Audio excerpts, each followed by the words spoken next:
Welcome to Take It Off, the podcast where we ditch the heavy layers and get real about who we truly are beneath it all. I'm Julie, and together with my co-host and friend Jess, we'll share our own stories and explore the triumphs and tribulations of being a woman in today's world.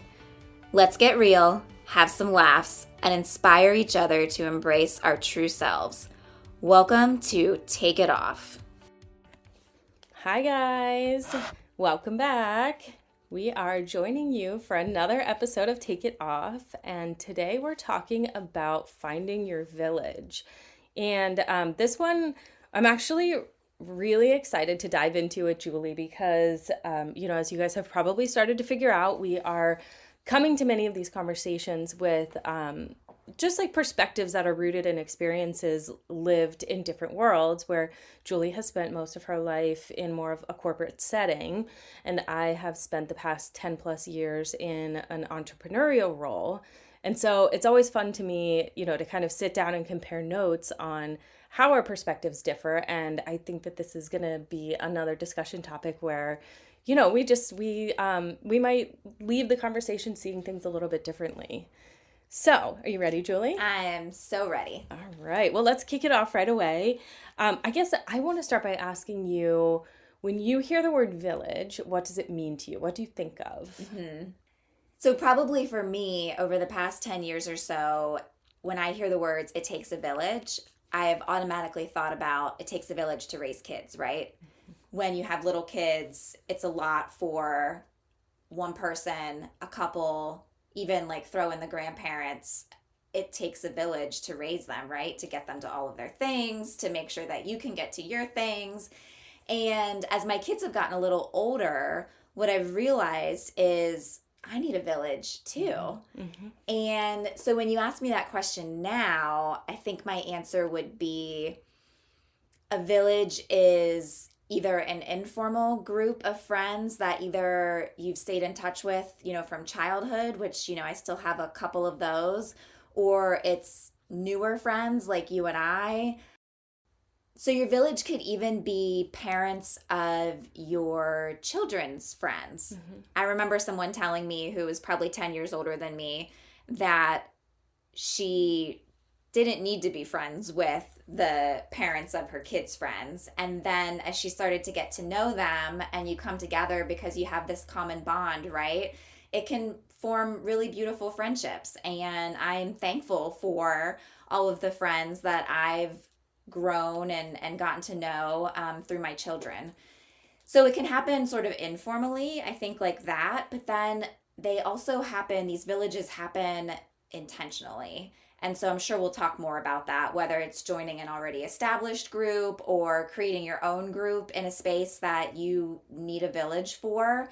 But for me, it's both informal and formal. Yeah. I think that makes sense. And I love how you bring up just having a village, where your village originally meant supporting you as you raised kids. I think just like we've talked about in the past, so much of what we need, we let go of when we have young kids. And, we find the support that we need for those immediate things. But I don't know if it has to do with this, turning point in age, this 40-something shift that we all go through, or it's just that our kids are older. But I do think that now is a time where we do start to really look inward and say, what is it that I need to support myself? And as you're talking about, the informal relationships, I think about how, one of my kids in daycare, I remember bringing my daughter, my second child, to daycare. I remember thinking about daycare. I was bringing my first child to daycare on the very first day. And full disclosure, I was not a parent that cried at the first day of drop off, but I do know that I looked like a deer in headlights. And one of the fathers stopped me and was just like, it's going to get better. Oh. And, part of me, I was thinking, oh, I'm happy to be here, Yeah. but it was just this moment of support. Yeah. And ever since that day, almost 11 years ago, the friendship with that family has evolved. And I would say that the mother of that family has become part of my village definitively. Yeah. And so I think that the village, it doesn't have to be a new village. It's just that our needs are changing now. Yeah. And it's sort of like whether it's like that informal way, like who makes it through this chapter of life where we're really starting to figure out what we need. Yeah. And being selective about who stays and who goes. Yeah. So, I really like, that story you just told because, initially you're with all these parents of your children's friends. We need like a name for that. Mm-hmm. Yeah.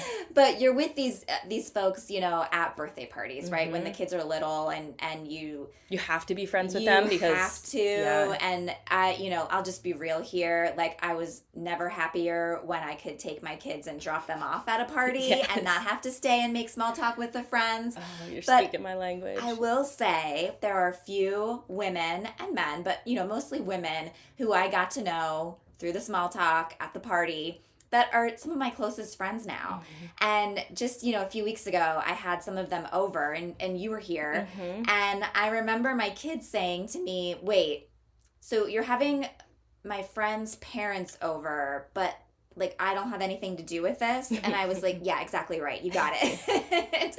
And so it's just fun, like you said, to see this evolution. Mm-hmm. And so maybe, the reason you became friends is one thing, but as we all grow, we need different things from those friendships and they can blossom into something really beautiful. Yeah. So you're building a village. Yeah. And this village is a village for you, mm-hmm. Julie, now, not necessarily the Julie who's raising young children, but the Julie who's in this new chapter of life where she's left the corporate world. She's going out on her own. Mm-hmm. But she's working with people who are in, leadership positions, right? So you still have all of these perspectives in mind as you grow your village. Yeah. Like, where do you start? And maybe more importantly, like, why do you do it? When you're looking for your village, what is the support that you're looking for to fill those spaces? Yeah. You can probably talk about this better than me, but I have found that entrepreneurship, similar to some leadership positions that I've held, can be really lonely. Mm-hmm. A year or so ago, I was working with a coach and she asked me to tell her who my female peers were at work. And after a long pause, I thought of one person. Mm. And she said to me, that's not outside of normal. Mm-hmm. When I ask that question to a lot of my clients, it's either nobody or one person. Mm-hmm. So for me, I've always had to be, at least in my professional setting, intentional about finding my village, right? When I was in my corporate role, I was in a sales role partially. I was wearing a lot of hats because I was, leading this agency, and one of those hats that I wore was a sales hat. And I realized that I needed a local network. And so I looked around and I knew I wanted to network with women because I felt like women were underserved in the market that I was in. And there weren't really any good markets or any good villages, rather. And so I asked a friend to start one with me. And you were a part of that. And it grew into this really incredible thing. So in that role, it was I needed a network, connections for growth in my business. Mm-hmm. And it was great. It turned into more than just growth. It turned into business strategy and leadership conversations and, really just, how do you show up as a professional woman today, rather. Now in my entrepreneurial journey, I find that I need a tribe, I need a village to help me navigate this space. And so, like, you're one of those people who I call on because you've got more experience in it than I do. And so I lean on you for some of that. I was fortunate that early in my entrepreneurial journey, I had a woman reach out to me who is in a similar line of work and asked me if I would partner with her.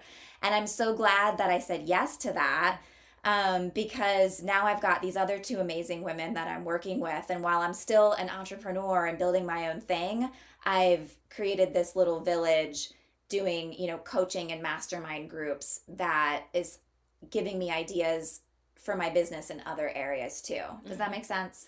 Yeah, that makes a lot of sense. And I think like village can mean so many things to so many people.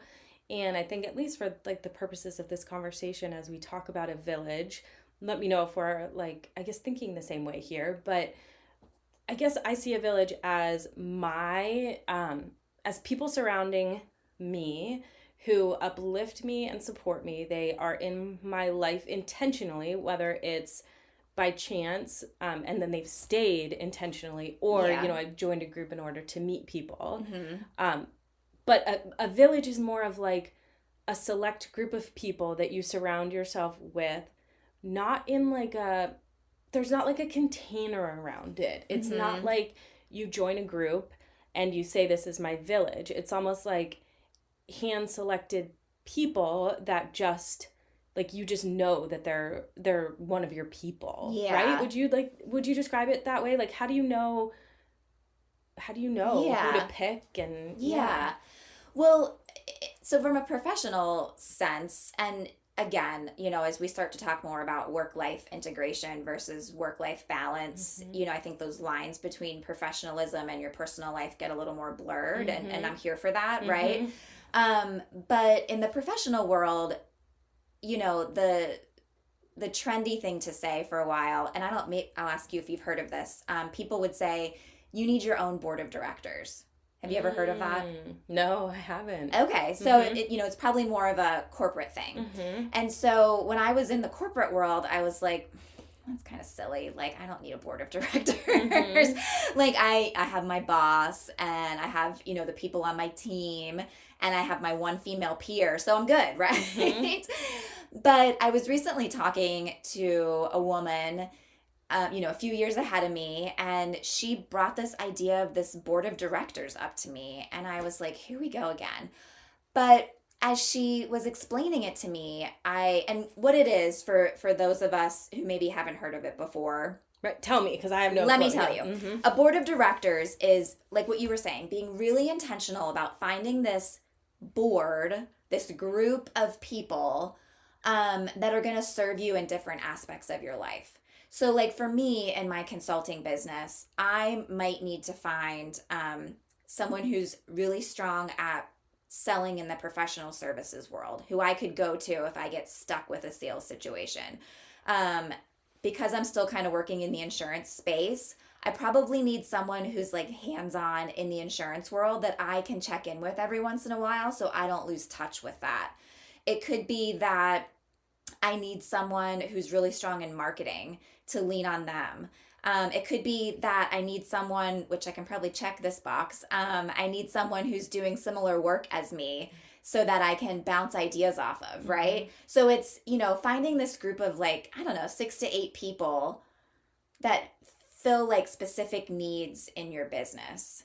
And as I was having this conversation, like I said a few weeks ago with this woman, it resonated with me. And so for me, it was like a timing thing, right? Like before I was like, I don't need that. I've got all these people. But now that I'm, out on my own, I'm thinking, I probably do need those people because I don't have a marketing department anymore. I don't have an accounting department anymore.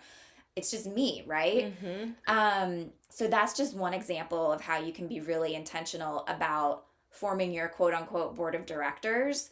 And in essence, create this village for yourself.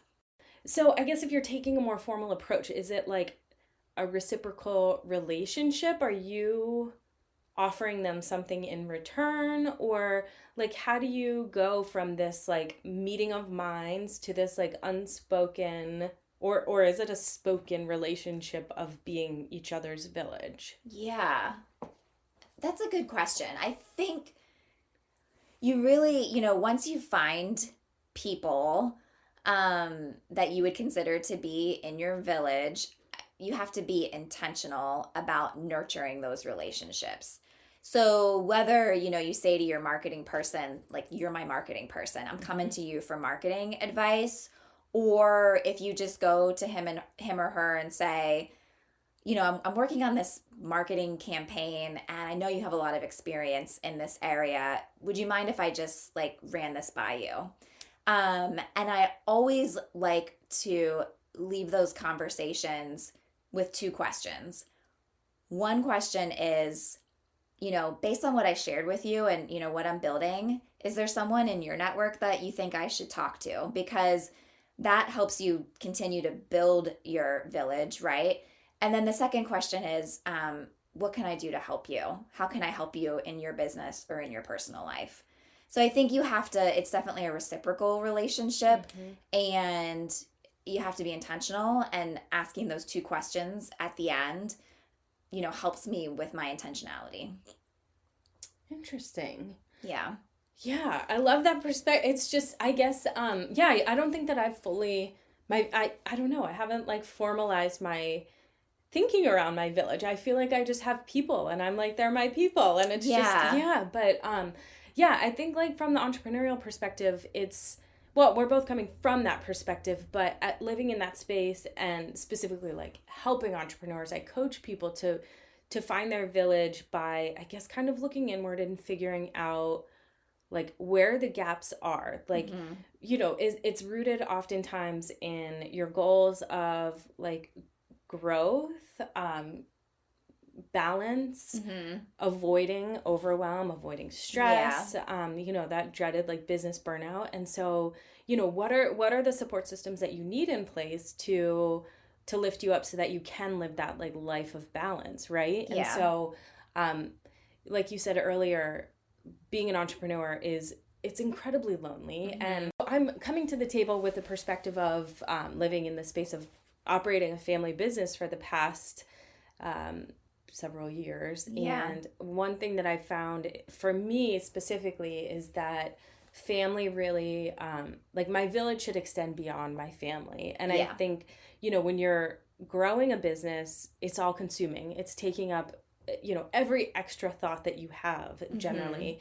And I find that it's almost more important to create boundaries around your work so that you're not, it's not becoming everything, right? Even if I'm like sitting with my husband at the dinner table, I don't want to just talk about work. Yes. I want to talk about like things that we enjoy doing together, or the kids, like what do we have to catch up on? Yeah. And I think that there are times where our lives get too busy that if I need his perspective or another family member's perspective, the weight is almost too heavy for them to be like, I know everything else is chaotic, but I really need your thoughts on this. Yeah. So it's really important to have somebody to turn to for an outside perspective. Yeah. And somebody that can challenge your thoughts in new ways, right? So somebody that can just bring fresh perspectives.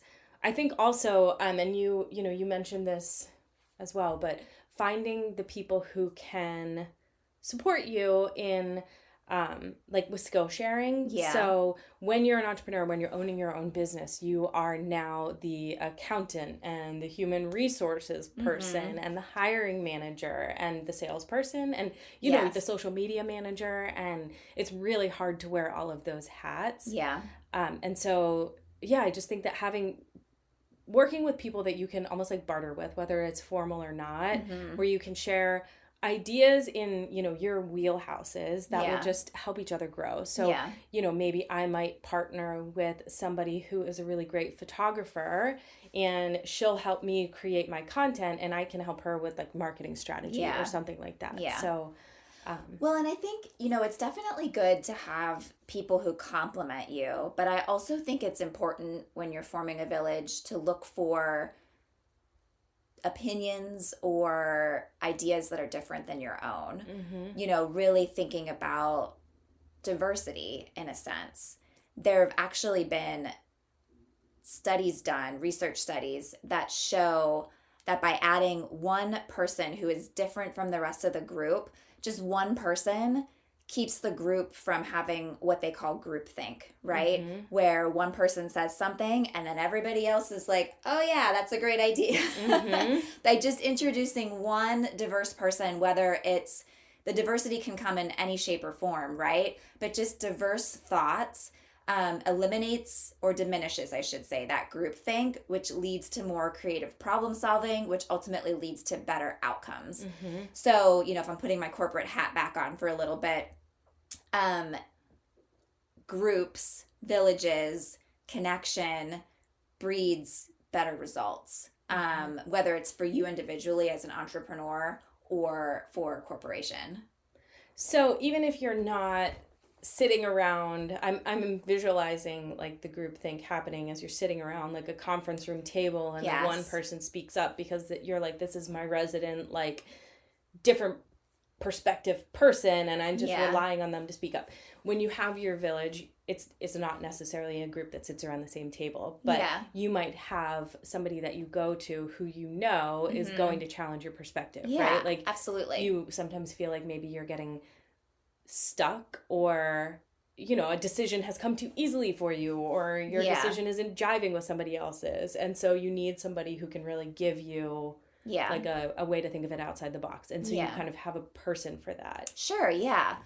Well, and I think I'm so glad that we're having this conversation because I don't know if men sit around and talk about, the importance of having a village. The men I know, I don't think have that conversation.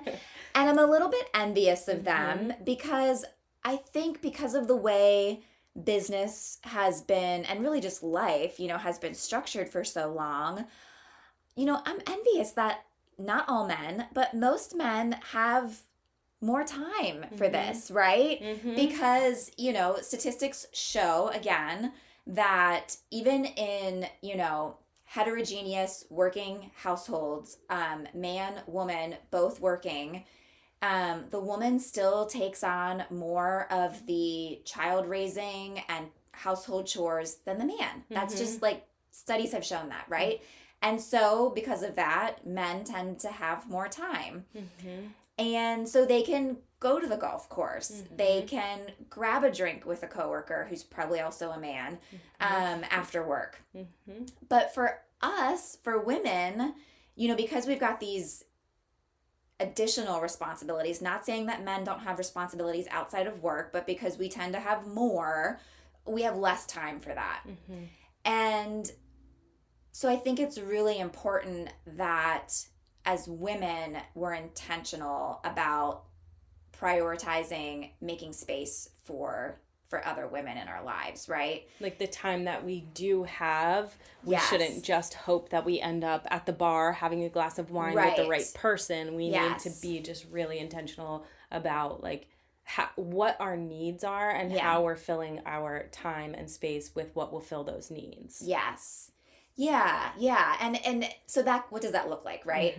It could look like carving out time during the day, what a novel idea, for coffee with someone who might be a fit for your board of directors, like we were talking about earlier, right? It could be going for a walk with someone. It could be just setting up a Zoom call with somebody, right? It doesn't have to be a whole Saturday on the golf course. And so here's my disclaimer on golf, right?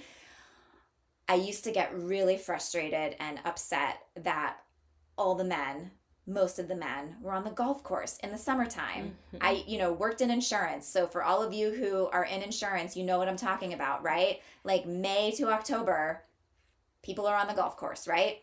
So I didn't play golf. And so at first I just got like angry about that. And then someone said to me, well, I just joined them. And so I thought, well, learning is one of my core values. Maybe I can learn how to play golf. So like a typical woman, I went and took all the lessons and then finally got the courage to go out on the golf course. And I don't like it.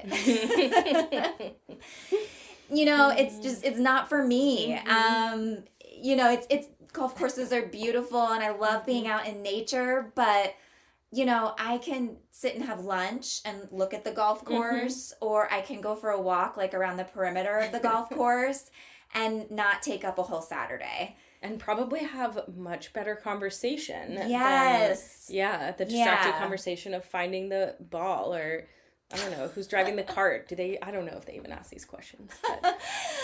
So anyway, sorry, I had to go off on my golf course tangent. But well, it is. It's like, and again, not to go on a tangent about men, but it is just this like rite of passage, good old boys like mentality that has been such a big part of this like, male female in the workplace dichotomy where we are fighting for the space and time to create our own, like girls clubs or whatever it is. We don't the good old girls club. we don't have we are working 2 full-time jobs at least if we're working full-time and raising kids. And so we just don't have the luxury of like being part of these like clubs where we just have access to resources and people, and we have to find it ourselves. And so this is how we do it. So we've built these amazing groups of supportive women around us. How can we be sure that we are like continuously showing up for them in their lives? And how can we make sure that we're nurturing these relationships so that they, grow with time and, that we're really like supporting each other how we both need supported? Yeah, I mean, because they don't just happen, right? Yeah. And once they're formed, like you certainly have to nurture the relationship. I have a couple, some are going to sound like really simple, but like the first one that comes to mind is I've been trying to be really better, intentional, you might say, about when I think of somebody, whether it's an article that I read or something I saw on the news, or I don't know, I was just thinking about them, that I text them and just say, hey, I was thinking about you. I mean, I don't know anybody who would be upset from getting a text from a friend or a colleague who said, hey, I was just thinking about you. Like that just brings a smile to my face, right? So, I mean, that's just like one simple way to do it. This might be unpopular, but I like to ask my village for help. As I made this transition from corporate to entrepreneurship, one of the decisions that my family made was because my job is more flexible, I am like number one on making sure the kids get to where they need to be. And sometimes I can't do it, and my husband can't do it, and their grandparents can't do it. And so I've had to reach out to my village to say, can you get my daughter to dance? Can you get my son to tennis? And people want to help. And, I had one story where I asked my neighbor and she couldn't do it, but she got her dad, who was visiting from out of town, to take my son to tennis. And they had this lovely like drive to tennis. So people want to help. And I hope that by being a little vulnerable and asking for help, that then when they need help, they're more inclined to come to me and that I can say yes for them. So, I mean, that's another way. I love that, because I think that there's so many times where, especially as women, we think that we need to do all of the things. We think that sometimes it's easier to just do it ourselves, and it can be really stressful when we come up against those like barriers where we're like, I really just can't do this. And I love being asked for help like that, because I love helping people, but also it's almost like a silent permission slip that it's like, I can come to you and help and ask for help when I really need it. You're like a safe space for that. Yeah. So do you have anything to add to that? Yes. So I think that this is sort of goes against a lot of like how I live my life, but I think knowing myself and knowing my strengths has been one of the biggest eye-openers in this space. I love to help people. I love to be thoughtful. I love to stay in touch with people. Yeah. I'm also, an entrepreneur who's running a business. I've worked 2 full-time jobs very recently, and I have 3 kids, and I have ADHD. And a new puppy. And a new puppy.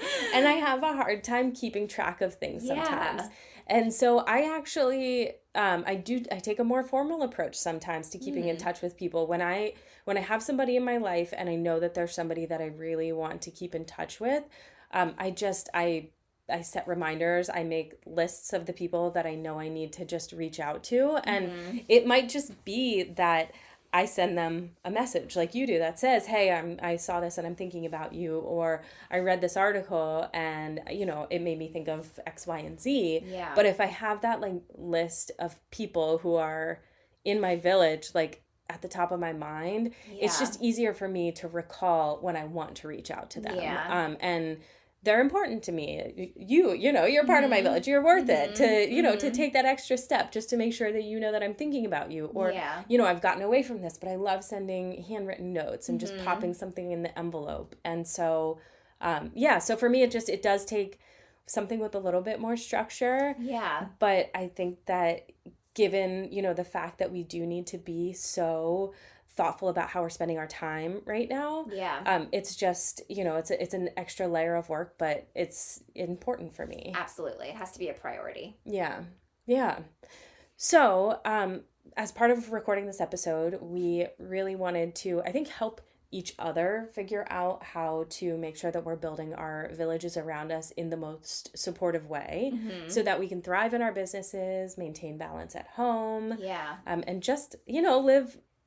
The journey is, the journey is the process is what this is all about, right? Yeah. Like this is what we're working for. And so how do we enrich our day-to-day lives as best we can? And this is how. So if I were to give some takeaways to anyone who's listening about what they can do to start to build their village, I think some of the first things that I would do would be to take that journey of self-discovery that we talk about often, almost like inventory, like look inside an inventory.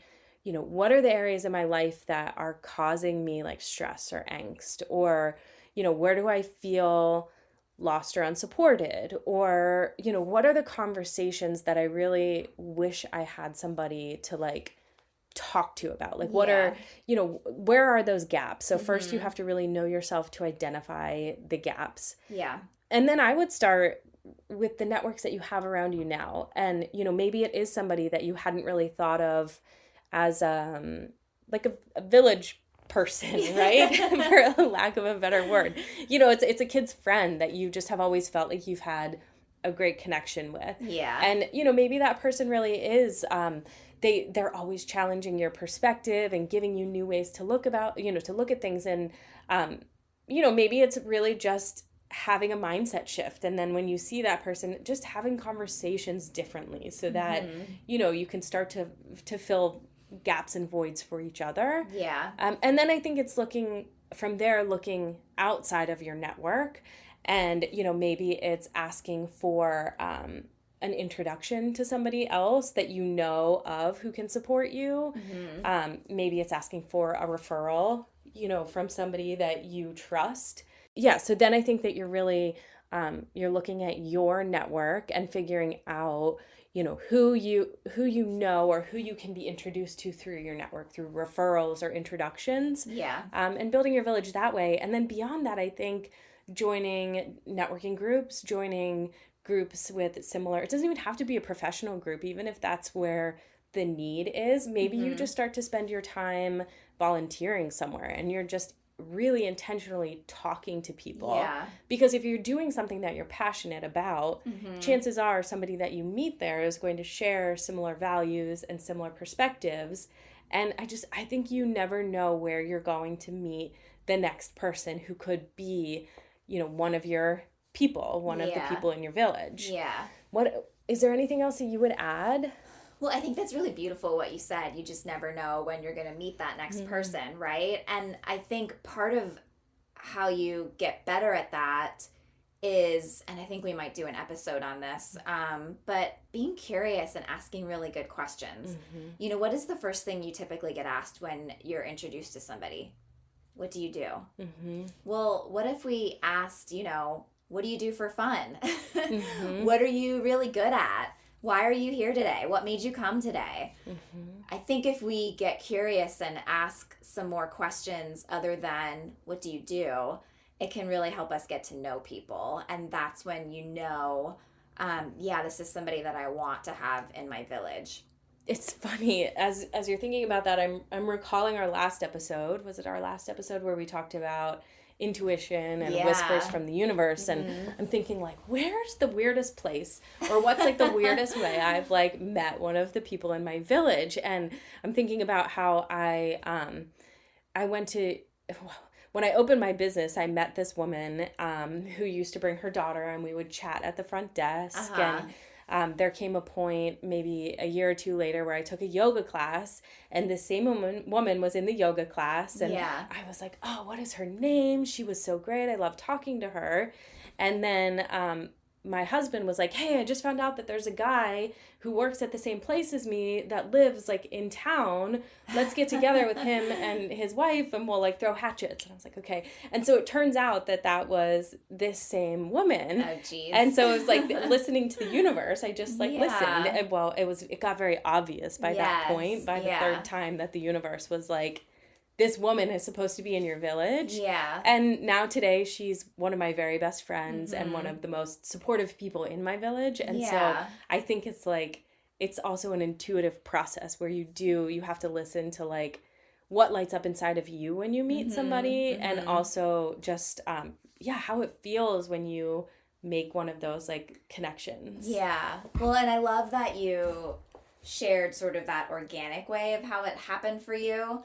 You know, I can't believe we didn't even mention this yet, but I mean, you and I met through a group of women, right? We were at a junior league meeting in a bowling alley. And sure, maybe we would have crossed paths eventually, but that's where we met, right? Yeah. And it was all about us being curious about each other and finding things we had in common that started a friendship. 10 years later, here we sit talking about building villages, right? Yeah, that is wild to think, all of the roads we've traversed since then. But yeah, you just never know when you're gonna find that person. And so staying open is important, and being curious, because we would have never known, this friendship would have never become what it is if we hadn't taken the time to just ask each other those questions. Yes. Yeah. Well, I think that's a beautiful story to end with. What do you think? I think so too. What are you taking off this week?